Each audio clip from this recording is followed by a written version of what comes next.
आसमां से नूर की बरसात है, नूर रहमान इश्क रमज़ान। अब हम चलते हैं अब तिब्बे नबी की तरफ, जो हमारा सेगमेंट है, बहुत पसंद किया जाता है और मुफ्ती साहब बहुत ही मुफीद अंदाज़ में, बहुत ही अच्छे अंदाज़ में अच्छी बातें बताते हैं। जी मुफ्ती साहब। नहमदुहु व नसल्ली अला रसूलिहिल करीम, अम्मा बाद, फ़अऊज़ु बिल्लाहि मिनश शैतानिर रजीम, बिस्मिल्लाहिर रहमानिर रहीम। तमाम तारीफ़ें अल्लाह सुब्हानहु व तआला के लिए और दुरूद व सलाम अल्लाह के रसूल, हम सब के आका, हम सब के मौला, ताजदार मदीना हुज़ूर मोहम्मद मुस्तफ़ा सल्लल्लाहु अलैहि व आलिहि वसल्लम। देखिए, परसों हमने आपा ने अनाउंसमेंट की थी लेमन के हवाले से, लेकिन मेरी ख़ता हो गई जहन से और मैं आज दूसरा कोई फल बल्कि सब्ज़ी इस्तेमाल कर रहा हूँ जी, और वो है पुदीना। और वो मेरे ख्याल में आप फल, जैसे आपने फल कह दिया, वैसे तो ड्रिंक्स में भी यूज़ होता है। कितने सारे वो लेमनेड जो मैं बहुत शौक से पीती हूँ, मैंने लेमन की बात की, लेमन की बात की थी, लेकिन ये कि ये आज हम ऐसी सब्ज़ी के बारे में, सब्ज़ी कह लें या पता नहीं क्या लफ्ज़ इस्तेमाल करूँ, सब्ज़ी ही नहीं है, सब्ज़ी है, पर सही है। देखिए, अच्छा, इसमें अफादियत बहुत है। हाँ, इसमें एक ये कि ये मैदे को तक़वियत देता है, ये मैदे के हाजमे के लिए बेहतरीन है। ऐसे मरीज़ कि जिनके मुंह में बदबू, यानी कि बदबू बहुत ज़्यादा होती है, वो कोई बात कर रहा हो तो उनको लोग एतराज़ कर रहे होते हैं कि यार आपको स्मेल बहुत आ रही है आपके मुंह से, अगर वो शख्स पुदीने का इस्तेमाल करेगा तो उसकी मुंह की बदबू ज़ाइल हो जाएगी। एक सेकंड ये होता है कि वो ख़वातीन के जो कंसीव नहीं कर रही होती हैं, औलाद के हवाले से बहुत ज़्यादा प्रॉब्लम्स हो रही होती हैं, वो भी अगर इसका कसरत से इस्तेमाल करेंगी तो ये कंसीव कर सकती हैं। इसमें अल्लाह सुब्हानहु व तआला ने बहुत सिला अता फरमाई है। तीसरा कि अगर पुदीने के पत्तों को खुश्क कर लिया जाए, खुश्क करने के बाद जैतून का तेल मिलाया जाए, तो अगर आप ज़ख़म पे लगाएंगे तो वो ज़ख़म कुदरती तौर पे सूखना शुरू हो जाएंगे। अल्लाह सुब्हानहु व तआला ने इसमें ये खासियत अता फरमाई है। अच्छा, बहुत सारे ऐसे पेशेंट्स कि जिनका बीपी बहुत हाई होता है और वो बड़े शौकीन होते हैं पकौड़ों वकड़ों के, सही ना, तो उनके हवाले से एक चटनी मैं आपको बता रहा हूँ कि जिससे कोलेस्ट्रॉल आपका जो लेवल है वो इंशाल्लाह बेहतर हो जाएगा, और अगर आपका बीपी शूट करता है तो वो भी कंट्रोल में आ जाएगा। थर्ड ये कि आपको घबराहट होती है, आपको दिल पर दबाव की कैफियत होती है, उसमें भी वो भी कंट्रोल हो जाएगा। अनारदाना, पुदीना, देसी लहसुन और अदरक, इन चार चीज़ों को आपको कूटना है और खरल करना है। जितना आप खरल करेंगे इसमें हिद्दत गलीज़ा पैदा होगी, वो उतना ही आपके लिए बेहतर होगी।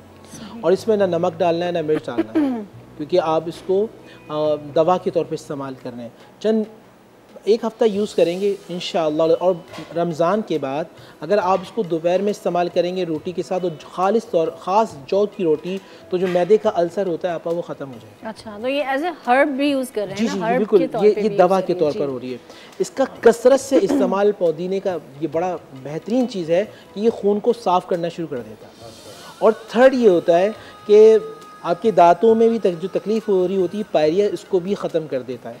जो चीज़ हम आसानी के साथ इस्तेमाल करें वो हमारे लिए बेहतरीन दवा भी होती है, ग़िज़ा भी होती है, ये अल्लाह सुब्हानहु व तआला का करम भी होता है।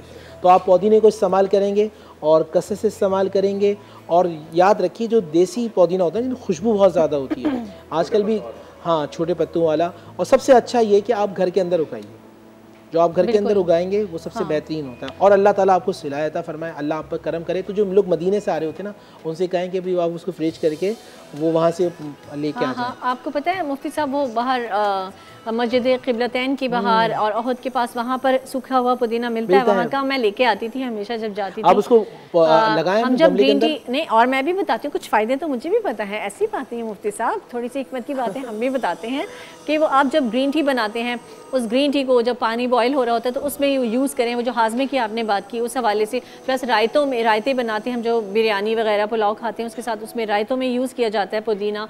इसके अलावा वज़न कम करने का आपने ग्रीन टी बताई ना? हाँ, ग्रीन टी, शहद और पुदीना, शहद के ड्रॉप्स, लेमन के ड्रॉप्स और पुदीना, उसमें अगर आप अदरक डाल देंगे तो जिनका गले का रेशा होता है खास तौर पे, अदरक अभी जब कोविड था तब हम ये तो मैं नुस्खा सबको खुद ही देती थी, फ्री ऑफ कॉस्ट देती थी ये नुस्खा, मैंने भी कोई फीस नहीं ली, जी जी कि आप जब ये ग्रीन टी, क्योंकि जिन लोगों को कोविड हुआ था उस टाइम पे मैं सबको कहती थी कि 3 से 4 मरतबा ज़रूर पिएं, कि पानी उबालें, आप ग्रीन टी बनाएं, उसमें लेमन ड्रॉप्स डालें, अदरक के कुछ टुकड़े डालें, और ये दालचीनी के टुकड़े डालें, और लेमन के कुछ ड्रॉप्स, शहद के ड्रॉप्स और पुदीना, ये डाल के, और इसका जो कहवा है वो आप 3 से 4 मरतबा वैसे भी पिएँ डेली रूटीन में। गले के लिए बहुत अच्छा है, हाजमे के लिए बहुत अच्छा है, और ये अमले तनफ़ुस के लिए बहुत अच्छा है। अच्छा। इसका अगर आप स्टीम इम्यूनिटी की, हाँ। अगर आप पानी में उबालें, यानी पानी में अच्छी तरह उबालने के बाद उसकी अगर आप वो लेंगे ना, स्टीम लेंगे, भाप, तो आपकी जो अंदर फेफड़ों में और ख़ासतौर पे जो रंग कर रहे होते हैं बेचारे हमारे भाई, उनको तकलीफ होती है, जो राइडर होते हैं,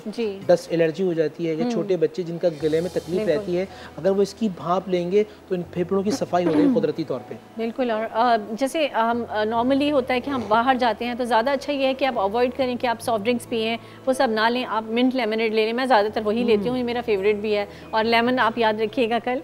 और नाज़रीन, हम चल रहे हैं अब एक ब्रेक की तरफ, और पुदीने को अपनी डेली लाइफ, डेली यूज़ में ज़रूर रखिए, बहुत अच्छी चीज़ है और बहुत अफादियत है उसकी। आसमां से नूर की बरसात है, नूर रहमान इश्क रमज़ान।